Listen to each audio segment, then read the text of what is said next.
Hello students, welcome to Math Mantra classes. बच्चों, आज हम क्लास 10 में चैप्टर 5 समांतर श्रेणी अर्थमेटिक प्रोग्रेशन के बारे में पढ़ेंगे। समांतर श्रेणी को हम बोलेंगे एपी। एपी क्यों बोल रहे हैं? क्योंकि समांतर श्रेणी को इंग्लिश में बोलते हैं अर्थमेटिक प्रोग्रेशन। तो अर्थमेटिक का ए ले लिया और प्रोग्रेशन का पी ले लिया, इसलिए समांतर श्रेणी को हम शॉर्ट में बोलेंगे एपी। समांतर श्रेणी, तो पहले बच्चों हम समझते हैं कि श्रेणी क्या होता है और फिर हम समझेंगे कि समांतर श्रेणी क्या होता है। तो श्रेणी का मतलब आप ये समझ लो कि संख्याओं का कोई पैटर्न है। पैटर्न से मतलब है कि जब कुछ संख्याएं आपको लिख दी जाए तो आप उस पैटर्न को समझते हो, आगे की संख्याएं बता सकते हो। जैसे देखो, यहाँ पर ये एक पैटर्न लिख रखा है मैंने, 1 का स्क्वायर, 2 का स्क्वायर, 3 का स्क्वायर, 4 का स्क्वायर, 5 का स्क्वायर। तो आगे आप खुद बोलोगे कि 6 का स्क्वायर, 7 का स्क्वायर, 8 का स्क्वायर, 9 का स्क्वायर, 10 का स्क्वायर, इस तरीके से चलेगा। मतलब नीचे नेचुरल नंबर चल रहे हैं और ऊपर उनके स्क्वायर चल रहे हैं। यहाँ देखो बच्चों, 2, 4, 8, 16, 32। 2 से गुणा करें तो 4 आ गए, 4 को 2 से गुणा करेंगे तो 8 आ जाएंगे, 8 को 2 से गुणा करेंगे तो 16 आ जाएंगे, 16 को 2 से गुणा करेंगे 32 आ जाएंगे। तो ये एक पैटर्न है जिसमें संख्या डबल हो रही है। तो अब आगे की संख्या आपसे पूछे तो आप बता दो कि 32 का डबल 64 होता है, तो यहाँ पर 64 आ जाएगा। इसी तरीके से बच्चों देखो, यहाँ पर 1/1, 1/2, 1/3, 1/4, 1/5 लिखा हुआ है, तो अगली संख्या 1/6। तो इस तरीके से जो फर्स्ट, सेकंड और थर्ड एग्जाम्पल हमने लिए हैं, इनको हम बोलते हैं श्रेणी। ये पैटर्न है एक तरीके का। अब समांतर श्रेणी क्या होती है? तो बच्चों देखो, समांतर श्रेणी समझने के लिए हम ये 4 एग्जाम्पल समझते हैं, 5, 10, 15, 20, 25।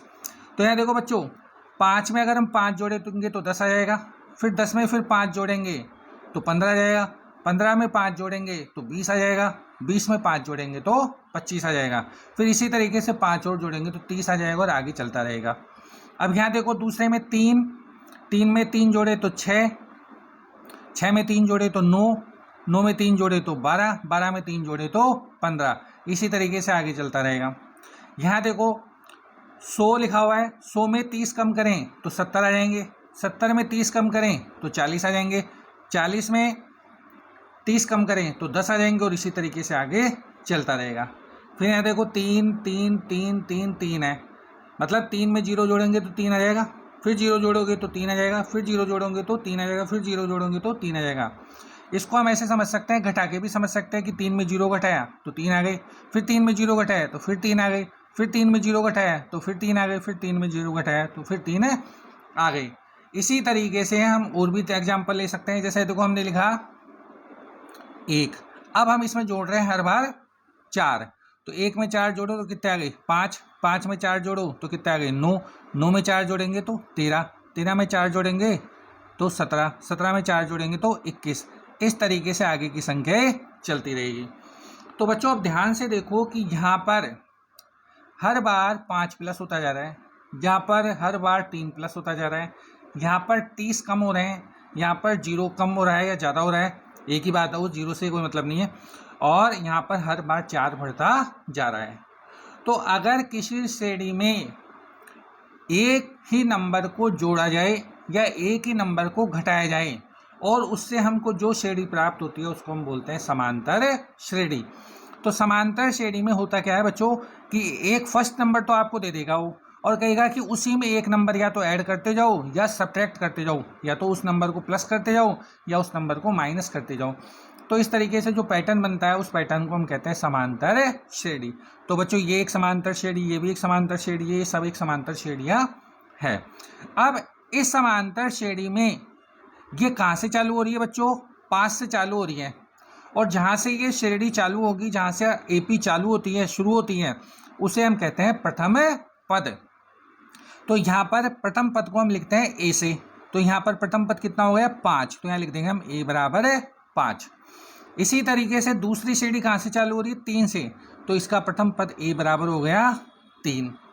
फिर ये वाली तीसरी श्रेणी कहाँ से चालू हो रही है? 100 से, तो इसका प्रथम पद कितना है 100। और ये श्रेणी 3 से चालू हो रही है, इसलिए इसका प्रथम पद है 3। और ये समांतर श्रेणी 1 से चालू हो रही है, इसलिए इसका प्रथम पद है 1। तो प्रथम पद को बच्चों ए से लिखते हैं और ये जो पहले नंबर पर लिखा हुआ है इसको हम बोलते हैं प्रथम पद। अब बच्चों सार्वंतर क्या होता है? सार्वंतर का मतलब है सभी पदों का अंतर समान हो। और सभी कौन से पद? सभी क्रमागत पदों का अंतर समान हो।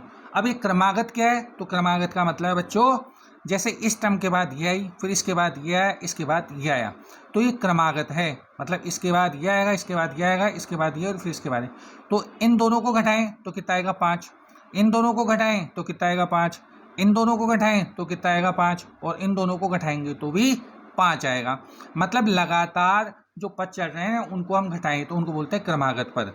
तो क्रमागत पदों का अंतर जो होता है उसे हम कहते हैं सार्व अंतर। तो देखो यहाँ 5-5 का अंतर है, तो यहाँ सार्वंतर है 5। और सार्वंतर को हम लिखते हैं डी से।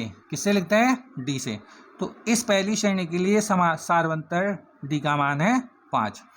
फिर दूसरी श्रेणी में 3-3 का अंतर है, तो इसके लिए सार्वंतर डी का मान है 3। फिर तीसरी श्रेणी में सार्वंतर डी का मान है -30 क्योंकि 30 कम हो रहे हैं। फिर चौथी श्रेणी में सार्वंतर डी का मान है 0, ठीक है। और फिर पांचवी श्रेणी में सार्वंतर डी का मान है 4, हर बार 4 प्लस हो रहा है। तो इस तरीके से ये हमने डी लिख दिया।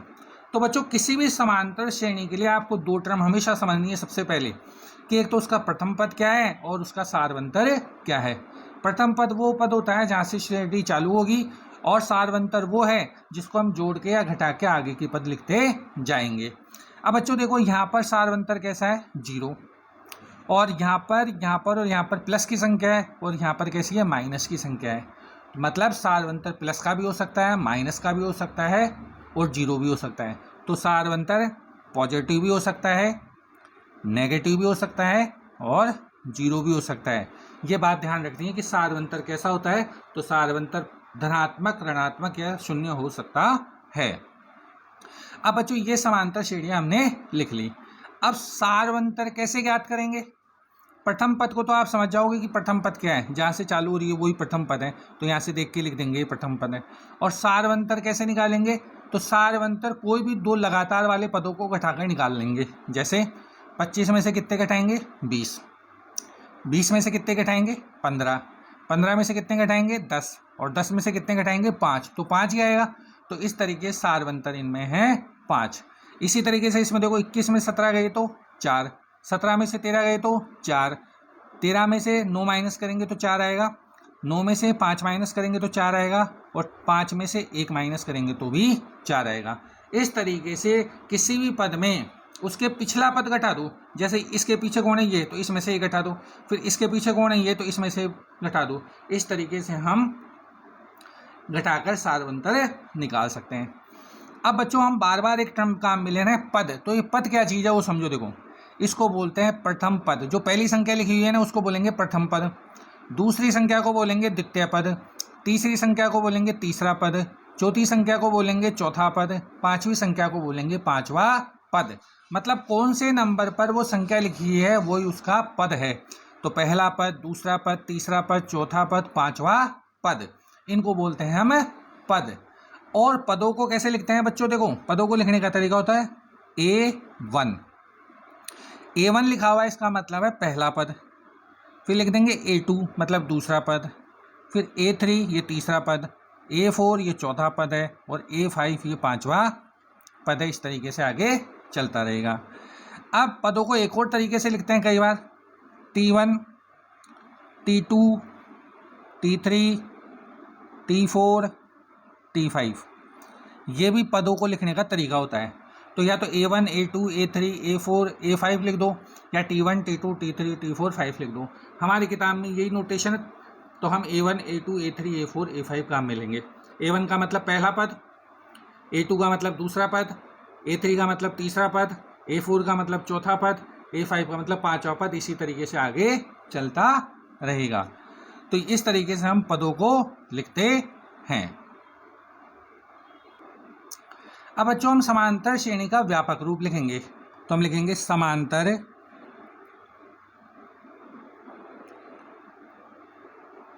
श्रेणी का व्यापक रूप। तो समांतर श्रेणी का व्यापक रूप लिखना बहुत सरल है। देखो समांतर श्रेणी लिखते कैसे हैं, बस ये समझ लो कि पहला पद जो होता है उसमें सार्वंतर जोड़ दिया जाता है, फिर दूसरा पद आ जाता है, फिर दूसरे पद में वापस सार्वंतर जोड़ देते हैं तो तीसरा पद आता है, तीसरे पद में वापस सार्वंतर जोड़ दो तो चौथा पद आ जाएगा, चौथे पद में वापस सार्वंतर जोड़ दो तो पांचवा पद आ जाएगा। जैसे 5 में पहले 5 लिख दो, फिर 5 में 5 जोड़े तो 10, फिर 10 में 5 जोड़े तो 15, 15 में 5 जोड़ेंगे तो 20, 20 में 5 जोड़ेंगे तो 25। इस तरीके से लिखते हैं। तो आपको करना क्या है, सबसे पहला पद लिख दो। पहला पद क्या होता है, ए। अब ए में डी जोड़ दो सार्वंतर तो दूसरा पद आ जाएगा, फिर वापस इसमें डी जोड़ो तो डी में डी जोड़ेंगे तो 2d हो जाएगा तो a प्लस 2d, ये तीसरा पद हो गया। फिर एक और डी जोड़ दो तो a प्लस 3d, 2d में एक और डी जोड़ेंगे तो 3d हो जाएगा तो a प्लस 3d। फिर एक और डी जोड़ दो इसमें तो ये 4d हो जाएगा तो a प्लस 4d। इसी तरीके से आगे तक चलता रहेगा। ये समांतर श्रेणी का व्यापक रूप होता है, ए प्लस डी, ए प्लस 2d, ए प्लस 3d, ए प्लस 4d। इस तरीके से आगे चलेगा। तो बच्चों देखो, ये तो पहला पद है A1, ये दूसरा पद है A2, ये तीसरा पद है A3, ये चौथा पद है A4 और ये पांचवा पद है A5। इसी तरीके से आगे तक चलता रहेगा। अब बच्चों देखो, यहाँ पर पांचवें पद में D का गुणांक कितना है, 4। चौथे पद में D का गुणांक कितना है, 3। तीसरे पद में D का गुणांक कितना है, 2। दूसरे पद में D का गुणांक कितना है, 1। और पहले पद में D का गुणांक है ही नहीं, मतलब 0 है। तो जो संख्या यहाँ होती है उससे एक कम यहाँ होता है। जैसे पांचवा पद है तो यहाँ 4 है, चौथे पद में है 3 है, तीसरे पद में है 2 है, दूसरे पद में 1 और पहले पद में है ही नहीं। तो इस तरीके से हम पद को लिखते हैं। तो जैसे मान लो आपको लिखना है 35वां पद। अब 35वें पद को कैसे लिखेंगे, a प्लस, और देखो यहाँ 5 है तो ये 4 था, मतलब 1 कम था, तो 35 में 1 कम करो तो कितना आएगा, 34। तो a प्लस 34 है d। मतलब यहाँ जो नंबर का पद लिख रहे हैं ना उसमें 1 कम करके लिख दो। जैसे मान लो आपको 100वां पद लिखना है तो a 100, और 100वां पद कैसे लिखेंगे, a प्लस 99 d। इसी तरीके से मान लो आपको 96वां पद लिखना है तो 96वां पद कैसे लिखेंगे, a प्लस 95 d। मतलब यहाँ जो संख्या है उसमें 1 कम करके लिख दो। इस तरीके से हम लिख सकते हैं। अब बच्चों हम लिखते हैं n वां पद। n वां पद। अब ये n क्या है, ये n एक संख्या है। जैसे इसको बोल रहे हैं 35वां पद, तो यहाँ n की वैल्यू 35 है। इसी तरीके से मान लो हम बोल रहे हैं 100वां पद, तो यहाँ n की वैल्यू कितनी है, 100। और यहाँ हम बोल रहे हैं 96वां पद, तो यहाँ n की वैल्यू कितनी है, 96। मतलब यहाँ जो संख्या लिखी हुई है ना ये n है, तो n वां पद लिखना है। तो n वें पद को हम कैसे लिखेंगे, an लिख देंगे, और फिर यहाँ लिख देंगे a प्लस। अब देखो यहाँ 35 है तो यहाँ 34 आ गए, मतलब 1 कम करा। यहाँ 100 है तो यहाँ 99 आ गए तो फिर 1 कम करा, और यहाँ 96 है तो यहाँ 95 आए तो 1 कम करा। तो यहाँ n है तो यहाँ 1 कम करके लिखेंगे, और n में 1 कम करेंगे तो क्या लिखेंगे, n-1, और यहाँ लिख देंगे d। अब ये कोई संख्या तो है नहीं, नोटेशन है, तो इसमें 1 कम करके बता देंगे n-1 d। तो an का सूत्र हो गया a plus n-1 into D. ये nवें पद का सूत्र होता है, इसको हमको ध्यान रखना है। अब यहाँ पर मतलब समझ लें, तो a का मतलब तो है प्रथम पद। अभी हमने समझाया था, ऊपर वापस लिख देते हैं एक बार। a का मतलब है प्रथम पद, और d का मतलब है सार्वंतर, सार्वअंतर, और n का मतलब है जिस नंबर का हम पद निकाल रहे हैं वो n है, पद की संख्या कौन सी टर्म है। और an का मतलब है n वां पद।